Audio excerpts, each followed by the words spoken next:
Break नंतर तुमचं स्वागत। आपला प्रश्न आहे, राहुल गांधी पंतप्रधान पदासाठी तयार आहेत का? आणि आपण चर्चा करत होतो। पत्रकार सुरेश बटेवरा असं सांगत होते की एका वोटिंग क्लासला जो 10 कोटीच्या संख्येमध्ये आहे अशा तरुणांच्या क्लासला अपील करण्यासाठी, त्याला ॲड्रेस करण्यासाठी, त्याला आकर्षित करण्यासाठी काँग्रेस पक्षाने राहुल गांधींचं नाव पुढे आणलेलं आहे। मी जातोय नितीन गडकरींकडे। गडकरी, मला सांगा, एवढा मोठा वर्ग या देशामध्ये तरुणांचा आहे मतदार म्हणून, अशा वेळेला तुम्हाला सुद्धा तरुण नेता हवा असं वाटत नाही का? तुमच्या पक्षामध्ये 80च्या वरचेच नेते आहेत आणि तेच पंतप्रधान होणार आहे, हे एका दृष्टीने तुमच्या पक्षाचा हा ड्रॉबॅक आहे असं तुम्हाला वाटत नाही का? मला असं वाटत नाही। आमच्या पक्षामध्ये केवळ एकच नेता असा आहे असं चालत नसतं। राजनाथ सिंग जी आहे, नरेंद्र मोदी आहे, अरुण जेटली आहेत, सुषमा स्वराज आहेत, अनेक नेते राष्ट्रीय पातळीवर आमच्या पक्षामध्ये इक्विव्हॅलंट नेते आहेत। व्यंकय्या नायडू आहेत आणि हे सगळे तरुण आहेत। त्यामुळे आमचा पक्ष केवळ एक नेतृत्व दिष्टित नाही आहे। आमचा पक्ष सामूहिक नेतृत्वावर विश्वास ठेवणारा आहे। आणि जरी अडवाणीजी प्रधानमंत्री पदाचे उमेदवार असले तरी अडवाणी म्हणजे पार्टी असं कधी होत नाही। जसं काँग्रेस पार्टी ही सोनिया गांधींच्या नावाने ओळखल्या जाते, राष्ट्रवादी काँग्रेस ही शरद पवारांच्या नावाने ओळखल्या जाते, आपला लालू प्रसाद यादवांचं जनता दल आहे त्यांच्या नावाने ओळखलं जातं, तसं आमची पार्टी असेल किंवा कम्युनिस्ट पार्टी असेल यांचं कल्चर वेगळं आहे। आमची पार्टी ही अटल बिहारी वाजपेयी आमचे नेते आहेत, अडवाणीजी नेते आहेत। नाही, पण गडकरी, तुम्हाला असं नाही का वाटत की तरुणांना संधी दिली, जसं जे शहाणपण जम्मू काश्मीरमध्ये फारुख अब्दुल्लानी दाखवलं ते शहाणपण आता राष्ट्रीय पातळीवर सुद्धा सर्व पक्षांनी दाखवायला हवं? कारण तरुणांना संधी दिली तर थोडंसं राजकारणाचा चेहरा सुद्धा बदलेल असं तुम्हाला वाटत नाही का? बघा, फारुख अब्दुल्लांनी तरुणाला संधी दिली नाही, मुलाला संधी दिली। सोनिया गांधींनी तरुणांना संधी देत नाहीये, मुलाला संधी देत आहेत।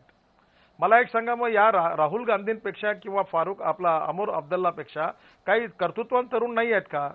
जर तरुणाला संधी देण्याचा विषय असेल तर काँग्रेस पार्टीमध्ये याहीपेक्षा अनेक अनुभवी तरुण मिळू शकतात।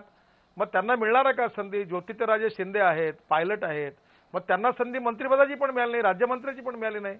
तरुणांना संधी द्यायची असेल तर मग त्या काँग्रेसमधला तरुणांचा फोरम आहे, मित्तलपासून सगळी यापैकी एकाला मंत्रिपद, राज्यमंत्रीसाठी संधी मिळाली नाही। आणि म्हणून आज एकदम संधी जी मिळते ती केवळ तरुण म्हणून मिळत नाहीये, ते राजीव गांधी आणि सोनिया गांधींचे सुपुत्र आहेत, तरुण आहेत, हा त्यातला भाग आहे। पण तुम्ही उत्तर द्यायला हवं, कारण गडकरी म्हणतायत की तुम्ही तरुणांना संधी देत नाही आहात, तुम्ही घराणेशाहीचा पुरस्कार करतात। चुकीचं आहे सातत्य। आज महाराष्ट्राचं जर तुम्ही उदाहरण बघितलं तर 50ल्या वयोगटातल्या अशोक चव्हाण यांना काँग्रेसनी संधी दिलेली आहे। आता उद्या जर कोणी म्हणालं की शंकरराव चव्हाणांचे सुपुत्र, तर त्यांना शंकररावांना जाऊन सुद्धा आता बरीच वर्ष झालेली आहेत। तेव्हा प्रत्येकजण आपापल्या कर्तृत्वानी त्या पदावर काँग्रेसमध्ये पोहोचतो आहे।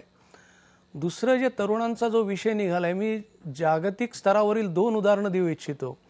नुकत्याच अमेरिकेच्या झालेल्या निवडणुकीमध्ये ओबामांना झालेलं मतदान, याचा नंतर जे काही लेख आले जगामधनं, सगळ्यांमधला प्रामुख्य एक असा लोकांचा निष्कर्ष निघाला की ते तरुण होते आणि त्यामुळे आकर्षण निघालं।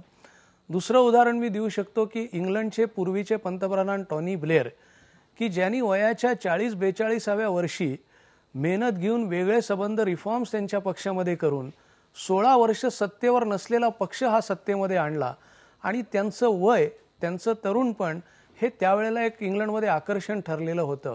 राहुल गांधी आणि म्हणूनच आमची खात्री आहे की आज नाही उद्या राहुल गांधी यांच्या रूपाने एक तरुण नेतृत्व काँग्रेसने जर पुढे केलं तर मला अजिबात अडचण दिसत नाही। मला सांगा, राहुल गांधी आता उद्या होणाऱ्या म्हणजे एप्रिलमध्ये होणाऱ्या इलेक्शनमध्ये पंतप्रधान पदासाठी प्रोजेक्ट केले जातील का 5 वर्षांनी 2014 साली? नाही, तुमचा अंदाज सांगा। मी तुमचा राजकीय मत अंदाज सांगा तुमचा। नाही, असं आहे की राहुल गांधींना आम्ही आता एक कर्तृत्ववान, एक काँग्रेसचा तरुणांचा फेस म्हणून प्रोजेक्ट करणार। 2004 या 2009च्या निवडणुकीत प्राईम मिनिस्टर पदाची घाई नाहीये। प्राईम मिनिस्टर पदाची घाई स्वतःला नाही असं त्यांनीच म्हटलेलं आहे काही महिन्यापूर्वी। आपण सुरेश बटेवरांना विचारूया। बटेवरा, तुमचा काय अंदाज आहे पत्रकार म्हणून? 2009 की 2014 राहुल गांधी या देशाच्या पंतप्रधान पदाचा दावा करणार, याविषयी काही प्रश्न नाहीये, याविषयी काही शंका नाही, पण आता की 2014ला? प्रश्न असा आहे की 2014 म्हणजे आपण पुढची लोकसभा 5 वर्ष चालणार असं गृहीत धरल्यासारखं बोलतोय। मुद्दा असा आहे की पुढची लोकसभा किती वर्ष चालेल याच्याबद्दल दिल्लीमध्ये अनेक शंका आहेत। राहुल गांधी एक गोष्ट निश्चित आहे की 2009ला पंतप्रधान पदाचे उमेदवार नक्कीच नाहीत। त्याच्यानंतर त्यांना पंतप्रधान पदाच्या मटेरियल सिद्ध करण्यासाठी किती काळ लागतो याच्याबद्दल दिल्लीमध्ये विविध मतं असली तरी 5 वर्षाचा काळ आपण धरला पाहिजे.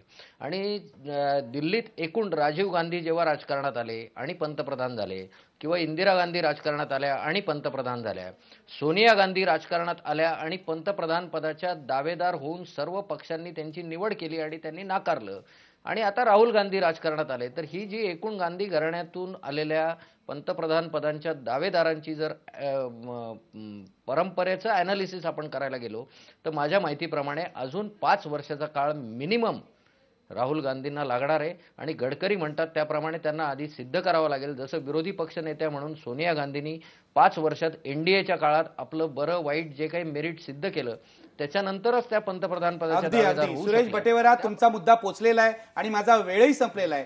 बटेवरा जे म्हणतात ते लक्षात घेतलं पाहिजे. राहुल गांधींचं नाव पंतप्रधान पदासाठी पुढे ढकलण्याचा प्रयत्न आज चालू असला तरी नजीकच्या भविष्यकाळात म्हणजे लगेच पुढच्या लोकसभा निवडणुकीत ते पंतप्रधान होतील किंवा त्यासाठी प्रोजेक्ट केले जातील असं मानायचं कारण नाही. कदाचित आणखीन 5 वर्षांनी हे होऊ शकेल. मात्र इतकंच शेवटी आपल्याला म्हणता येईल, काँग्रेसच्या या तरुण नेत्यावर सगळ्या जगाच्या नजरा लागलेल्या आहेत.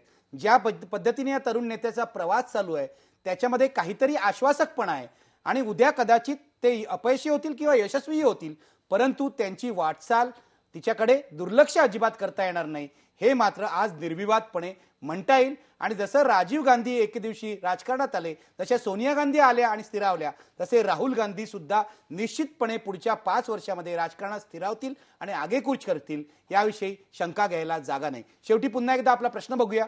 राहुल गांधी आज पंतप्रधान पदासाठी तयार झाले आहेत का? पडद्यावर पाहू शकता तुम्ही. नाही, आपल्या चर्चेमुळे हा फरक झालेला आहे.